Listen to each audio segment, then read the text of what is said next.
Hey everybody, how's it going? Welcome to the program. This is the Otherppl podcast. I am Brad Listi, and I'm in Los Angeles. It is nice to be with you. Today, a flashback episode where I dig into the archives and share an outtake from an episode out of the past. I'm going to be sharing some of episode 613 today, my conversation with author Leland Cheuk. Episode 613 first aired on November 20th, 2019. I had a great time meeting Leland Cheuk and talking with him. He is the author of 3 books of fiction, most recently a novel entitled No Good, Very Bad Asian. His work has appeared in a variety of publications, including the Washington Post, the San Francisco Chronicle, and Salon. He is also the founder of an indie press called 713 Books. A flashback to episode 613, my conversation with Leland Cheuk, is coming up momentarily. Don't forget to subscribe to the Otherppl show wherever you get your podcasts. You can also subscribe on YouTube. Follow the show on social media, TikTok, Instagram, Twitter, and Blue Sky. I would love it if you signed up for my weekly email newsletter. You can do that at bradlisti.substack.com. And if you like this program, if you listen regularly, I hope you will join the Otherppl Patreon community over at patreon.com/otherpplpod. Help keep this show going into the future. All right, so today's flashback, once again, comes from episode 613. It first aired on November 20th, 2019. A reminder that the full episode is available in the feed, as are all episodes of this program. So if you would like to listen to the full conversation with Leland Cheuk, you can do that. Just look for episode 613 wherever you get your shows. All right? All right. Here we go with this week's flashback. Here I am in conversation back in 2019 with Leland Cheuk. Yeah, I mean, I've been writing, seriously with the wish to publish, a book of fiction for, 20 years, probably since college, and was always kind of convinced that success would come at some point. And I think that's probably the lesson of my life story, is that success might not come, at some point in time. But, I wrote all through my 20s and through most of my 30s. Without success? Without publishing a book. I mean, a lot of close calls, lots of, nice rejections. I remember, back in the day when agents sent you letters in the mail, like by paper that was actually typed by somebody. I'd get the long letters. One time a super agent called me on the phone and rejected me. All that stuff, like, I found encouraging, but, frustrating at the same time, like everything else in writing. It's always like great and disappointing simultaneously. But, I think my first break sort of was to get into the MacDowell colony kind of on the first try. I don't know why they had me there. I think there were 7 writers there, and like one of them was Michael Chabon, and the other one was Heidi Julavitz, and Sam Lipsyte was there. And I never published a story, never published a book. And I was like, there must be some sort of mistake. So what, and you're just there as like a resident, just working on Yeah. And I remember being so nervous when we had to share our work. And so I read from my first novel, which was in progress at the time. And this is like 2010. And I'm like, it's going to happen now, right? I was just hanging out with Michael Chabon. It must be good. Nothing happened. I signed with an agent shortly thereafter. I moved to New York. I started working on this novel, which just came out. And did you move to New York thinking, like, I got to go to where publishing is to make the connections that I need to get this over the line? Yes. I was like, I was living a very comfortable life in San Francisco. Had been working in tech for 10 years. And my wife and I are just like, if we don't go now, we're never going to go. And so we decided to move. And, to chase the dream, whatever the dream looked like. And then, I after the McDowell colony, it just seemed like everything was lining up. I signed with an agent that seemed like he was really into the first novel. And the first novel being? My first novel, The Misadventures of Otherppl. And then nothing happened. He basically submitted it, and within like 3 weeks, it was over. He submitted it to like 15 editors. They all said no. He's like, yeah, I'm out. And that was it. That was it. So then it was on to the next book. Yeah, but what was your response when he says that's it? Oh, I'm devastated, right? You don't know. I mean, you don't know how to handle it the first time. Nobody ever tells you, and that's part of like, something I think about now as I'm running my indie press, 713 Books, and just to coach, writers who haven't gone through it yet, like what to expect. Don't expect, riches to rain down like right away. Don't expect the review in the New York Times, or NPR or Terry Gross to be calling just because you wrote a book. A lot of things happen in between. So yeah, so I started, I pulled the book back. I still thought it was very good. So I, started sending it to contests, and I would place in contests, which again, like gave me validation that, hey, it's not bad. It's nothing like, it's not horrible.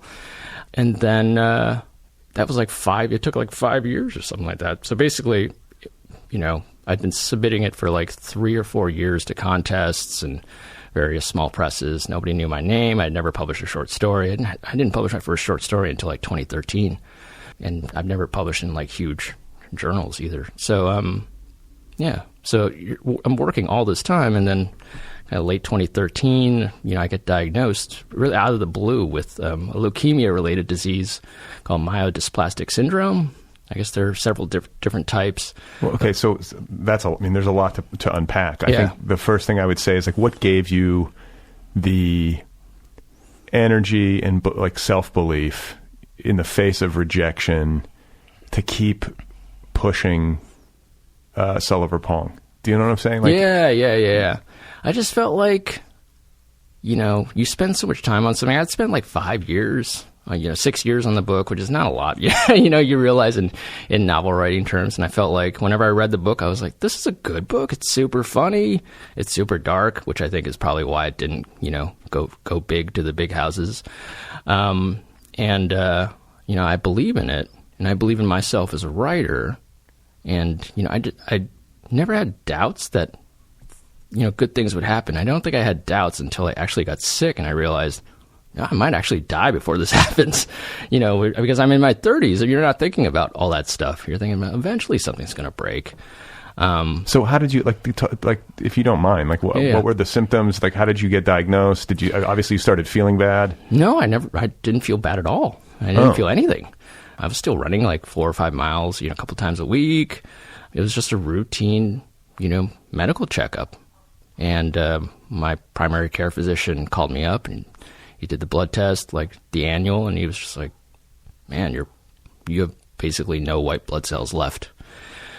And he said, right when he said that, the tone of his voice was very serious. So, he sent me off to a hematologist, and the hematologist, did the bone marrow biopsy, and he's just very, very blunt. He says, you need a bone marrow transplant. And then he sent me off to Memorial Sloan Kettering, and then it was just kind of a whirlwind from there. They monitored me for several months, taking blood tests all the time. And then at a certain level, once it got to 0.3 ANC, the neutrophil count, they're like, you should probably go in. And all this time I'm thinking, I don't feel that bad. I don't get sick. I couldn't remember the last time I had gotten a cold. It was totally bizarre. It was like a surreal, out-of-body experience. I kept thinking that they were lying or, How do you get this disease? It's random. Some people say, in some cases it happens via radiation exposure. Obviously, I don't think I've been exposed to, it's not like I live near Fukushima or something like that. And then a lot of people get it as a side effect of chemo for breast cancer, which obviously did not happen to me. Bad luck. The worst, Damn. So, are you in denial? Do you think most of the time? Yeah. Most of the time I'm in denial. I'm living a normal life, and I think, because I was relatively young. I was diagnosed at 37. I was still kind of in the present tense stage of my life. Not having too many plans. That mentality, I think, kind of helped. as I was going through the process, I was very satisfied with just getting a really, having a good day. And that becomes important when you actually have the transplant and you don't have an immune system, and, anything can kill you, basically. So I was basically, in the hospital, when I was getting the transplant, I was just focusing on, can I have a good morning? Can I have a good afternoon? Can I have a good night? That's not a bad way to live, period. Exactly. The goal was to open your eyes in the morning and be able to get up out of bed. And I really for the whole, and it's 5 years out now, for 3 or 4 years, my whole mentality was like that. It was, my goal is to get out of bed. I just want to have a good day. What are 2 things I want to accomplish today? It's that your life gets so small, basically, in those circumstances. What was your prognosis? Basically, if I didn't get the transplant, I would probably get sick and die in a couple of years. I had no the Death Star shields were down. I had no protection against illness or infection. Whenever I left my isolation ward, you'd have to wear a mask because I was neutropenic. What does that mean? That means your neutrophil level is so low that you could catch anything. I don't even know what neutrophil is. I should know this. They're a type of white blood cell, and basically they're your shields. They're your the Death Star's force field around it to protect you from illness. And what's ironic is that right before I got diagnosed, I followed my wife on one of her international assignments, and we were in Southeast Asia. We were traveling. Was she a journalist?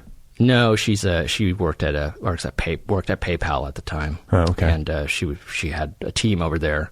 So we spent a month in Singapore, and we were traveling in Malaysia, like all the places that you would expect to have problems with, like water, food poisoning, and I never got sick.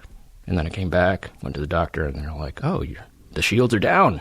So who knew? It just goes to show, go see your doctor. Healthcare is important. A bone marrow transplant costs $600,000, of which we probably paid a few $1,000, because we had corporate healthcare, which, obviously in this political season, is important.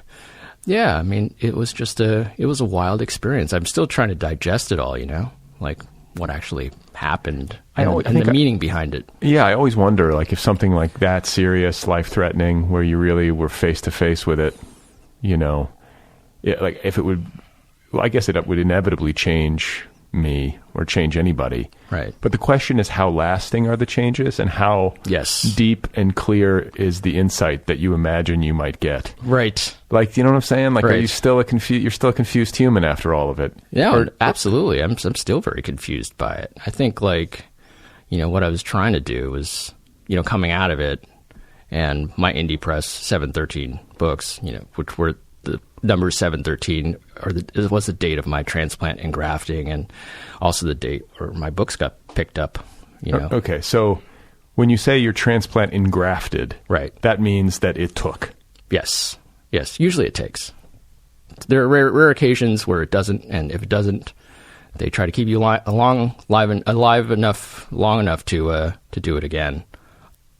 But if it doesn't engraft, you're dead. Basically. Okay, so your bone marrow transplant engrafts on July 13th. Right, 2014. And on that same day, I'd been submitting my novel for ages, and there was a small press in Chicago that took it. Doctor leaves the room. I check my email, and there's this note from the publisher saying, "I really love this book, and I'd like to publish it." And what are you thinking at that point? I'm thinking, well, the first thing I did was I emailed my brother and one of my oldest friends, and I said, "I think it's time to publish a book." And, it was just a very low-key celebration. It was a very good day, I remember, because my brother, these are simple pleasures, right? My brother brought my Xbox One from my apartment to the hospital, and actually, he's a videographer, so he hooked it up to his little film monitor thing, so that I could play Grand Theft Auto. I can't remember which Grand Theft Auto it was, but in the hospital room. So that it was obviously one of the best days of my life. Now that I think about it, Grand Theft Auto, my book getting published, and my transplant getting engrafted. Obviously, I've had friends tell me that it was a moment of rebirth, like you became somebody new or somebody different. I was going to say, when something like that happens, it has to feel a little fated, like fate, right? Yeah. I've just been very lucky, I think. When I think of my entire, and I was thinking this before, after I was diagnosed, is that I've just had a lucky life. I've been able to find love. I've traveled the world. I've lived kind of a life of privilege in a lot of ways. I grew up in Silicon Valley. My parents, immigrated from China. My parents swam like 5 miles open water, escaping China to Hong Kong in the early 70s. And together? Together, yeah. They talk about it now like it's nothing. But it was something. A lot of people died on that swim. They called them freedom swimmers, right? They were escaping the Cultural Revolution and the Great Famine and all the turmoil in China at the time.